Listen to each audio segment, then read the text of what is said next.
All right, so you want your arms to look good because you're wearing short sleeve shirts. You're out in the summertime, and those are what hang out. So how do you add more size to your arms? Rich is going to tell you. There's certain ways to do this. You can overtrain them, you can undertrain them, and you've got to find out the balance of what works for you. Exactly. Okay, and so you got to try it. Don't go on the internet and just read and listen. You know, you have to try. Right. You know, give everything a try and find out what does work best for you. Exactly. Now, you guys will write back with opinions on what you do, which we like to hear because your opinion is valuable and it may have worked for you. So if you see this and you want to post your opinions on what worked, we want to hear it too because you might have found something that we don't know. Like, for example, there's a Tricep Machine in the gym. It's over on the corner over there and it has those long handles. Yep. And you sit and you do these. Yep. I don't like it. Yep. But I'll tell you what I did. What'd you do? I stood up and I put my heels on my hand on the Yep. bar that holds it, and I do it from here out like this, like skull crushers. Yeah. Works perfect. Yeah, now you like it. I like it now. Yep. It's easier to balance. No, for sure. It's more comfortable, too. Yeah, but it's not comfortable sitting in that machine. Exactly. If something's uncomfortable, you're not going to enjoy it. You're not going to get the most out of it. Yep. All right, so how do you put arm size on? Arm size, you know, arms were an obsessive thing for me ever since I was a kid. Now, I was genetically gifted, you know, believe it or not. A lot of people don't believe it. But I was you were. genetically given with legs and back. I had a huge back and huge legs, and my arms were small. And I hated it, and it drove me out of my mind, you know. And when something, you're going to work your hardest, you know, to change that. So I was obsessed with making my arms bigger. So I tried everything there was in the world, every single theory, every single workout to make my arms grow. And, you know, I finally found what worked for me. And I've told other people, and it has worked for a lot of other people. And a lot of people out there have tried stuff that I've said, and they've said it works. You know, it's great. But it doesn't mean it's going to work for everyone. No, and you got to stay with it. You So, gotta give it a chance. Yeah. So, personally, for me, I used to train arms super heavy. You know, I watched Arnold back in the day doing the cheat curls with 275, and, you know, he had the best arms ever back in the day, so I was like, you know, that's what I need to do. So, you know, I threw around heavyweight for years and years. You know, my arms didn't grow. They got stronger, but they didn't grow, which logically that made no sense to me. It's like, okay, I can curl 100 pounds more than I could a year ago, but my arm measures the same. I'm like, what the hell's going on with that? 1 second. I was sitting on the bike one day. I saw a guy doing curls at the squat rack, where a lot of people do. He had 130. He had 245s a bar and 210s on each side. He must have been 180 pounds with a buggy whip arm, and he was curling this thing like it was nothing. And I'm thinking, Strong as all hell. that weight, but your arms have not grown. Yeah, something's not right. Something's not right there. I mean, he's Exactly. strong, but he's not getting any arm Oh, size. exactly, and that's where I was, you know. And so I learned more about the pump and squeezing and contracting and feeling and concentrating and making those arms burn, you know. And if you watch Pumping Iron, you watch Arnold when he starts doing that concentration curl, you see the pain in his face and you see the arm blowing up in the veins, and he talks about the pump. And a lot of people still to this day don't understand what the pump actually is. No. I've had clients in the past who look at me, they say, you know, how's my pump? And I'm like, it's not about what I see, it's about what you feel. Exactly. What are you feeling? What do you mean, what am I feeling? I'm like, I have to sit and explain it. You know, a pump is just, you have so much burn and pain in the muscle that you just can't stand it. They refer to it as feeling tight. Yeah. My arms feel tight. Yeah, you know, it's the pump's an incredible thing, and a lot of people, when they start to feel it, they stop because it hurts. Yeah. Well, then you're not getting a pump. You're stopping before the actual workout's beginning. You know, the workout starts when it starts to hurt. Yeah, when it starts exactly. to burn, that's when you should start counting. Right. Because that's when you're actually doing something. So for me, I found that, you know, doing lighter weight, higher reps, going for the pump, going for the squeeze, my arms just started blowing up. You know, they just started growing like crazy. And I believe there's two ways to make the muscle grow. You know, tearing the muscle down, having it rebuild, and pushing blood into that muscle, pumping it up, you know, stretching the foster tissue and constantly pumping oxygen.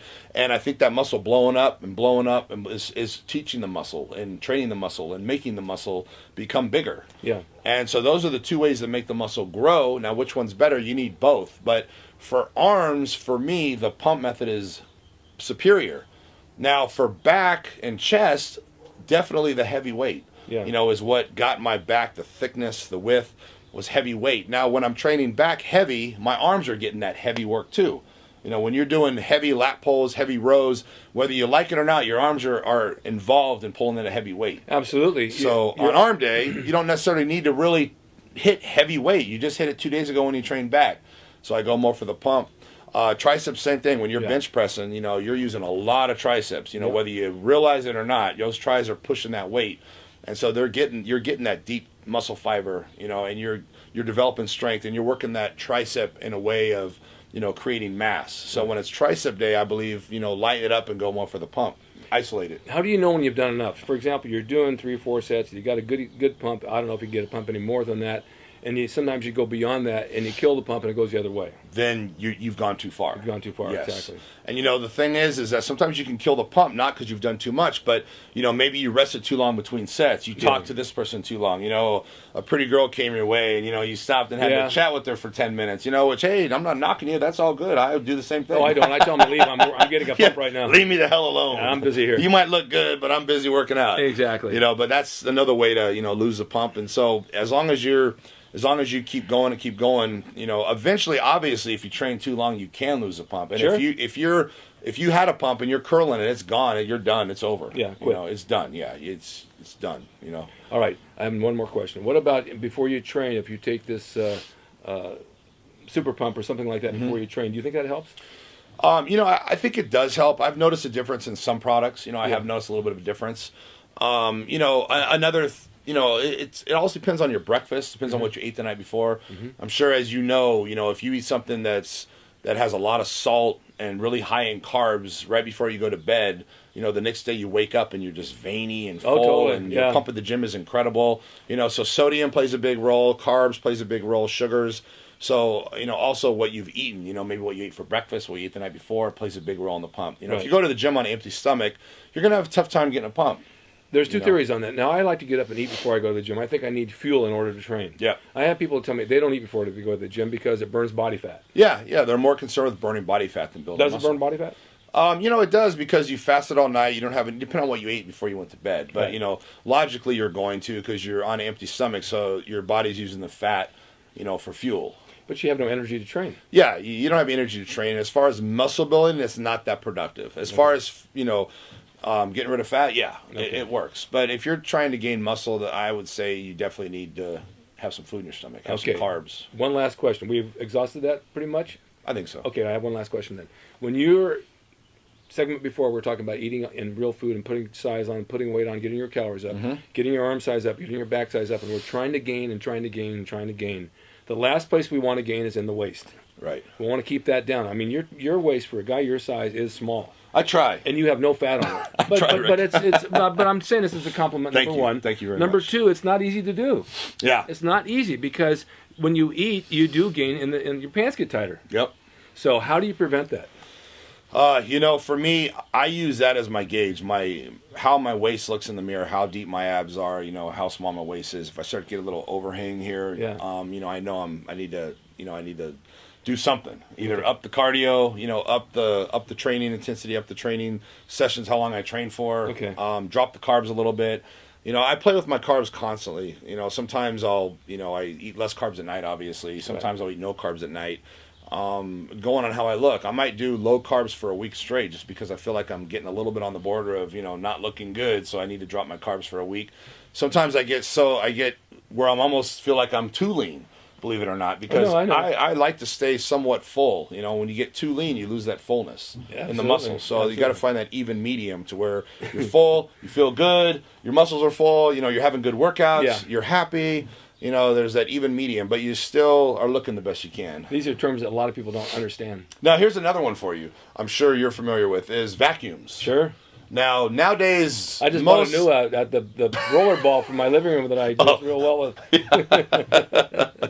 Yeah, exactly. Who knows what a vacuum is today? We all know from back then, but it's important. Most people don't. No, they don't. Most up and newcomers don't know what a vacuum is, and doing vacuums on a regular basis is incredible for just bringing that waste in, and I first read about it in Arnold's big encyclopedia book for bodybuilding, and he explains it, talks about it, and that's the first time I ever tried it, and he believed in doing it 3 times a day, doing 3 sets, holding it for maybe 10 to 20 seconds, religiously every day. It's hard to do. And it trains the muscles to keep everything in tight. The more you do it, the smaller your waist can become. I'll post a picture of that so you guys can see it. Yeah, and it's something that's really overlooked nowadays. Very few guys. Frank Zane could do it. Very few guys could do it. Yeah, when done, it's amazing. And just in your everyday, how you look in clothes, how you look with your shirt off, it's going to improve that. And everybody wants a small waist. And it doesn't. In my opinion, if you have abs and your waist isn't small, then nobody cares. No. If you're thick-waisted or you have a stomach and you have abs, who cares? Yeah. What's the point? It's not attractive. But there's not many having guys, a tight, small waist. Yeah. There's not many guys today that can do a vacuum.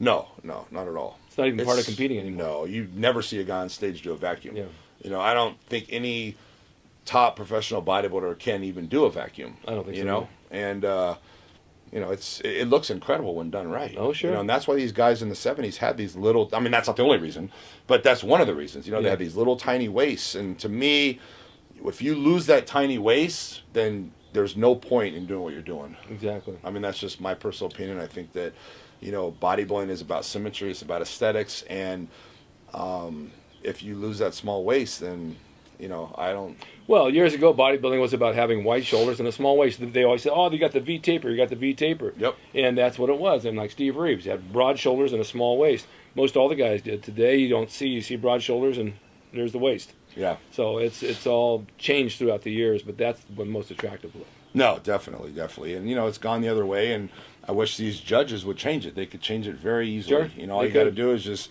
these guys with the cinder stomachs, boom, you're not placing. Exactly. And things would change immediately. They would. It'd be a healthier sport, and it would get the general public into it more, become more widely accepted. And the physique now is starting to become more popular. It has actually demolished bodybuilding altogether. Yeah. The physique and the bikini are taking over the world. Yeah, they've changed the whole thing. But hopefully that'll bring more people into the sport. And my theory on that is that a lot of the physique competitors, they're getting big. They enjoy what they're doing. You obviously want to keep getting gains, and I think eventually they're going to turn into bodybuilders. Because what are you going to do? Oh, I'm getting too big. I better stop working out. I better not work out as hard. They're right at the borderline now, and then they'll just Exactly. cross over and just get bigger. So I think it will actually help the sport of bodybuilding. A lot of people think it's not. I think that's going to actually help the sport of bodybuilding.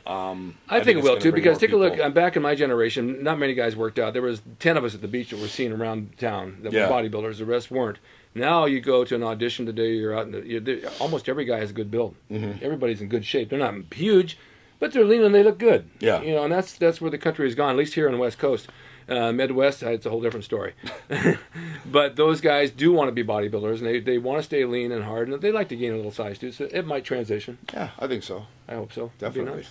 Well, thank you, Rich. Well, thank you. This has been a real pleasure, and we got to keep these things rolling. got to keep them rolling, and you guys. We're both busy. We need to make time. Yeah, we're making time for you because we like you. So don't get on there and criticize too hard. We really mean well by this, and we want to show you guys what it's like to train and get the results that you want, and we're doing it for you for free because we like you.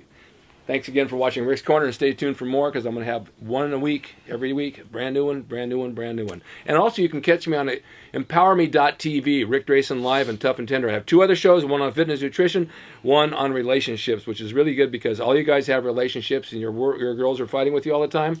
I'll teach you how to get out of that one real quick. Thanks again for watching. Bye-bye.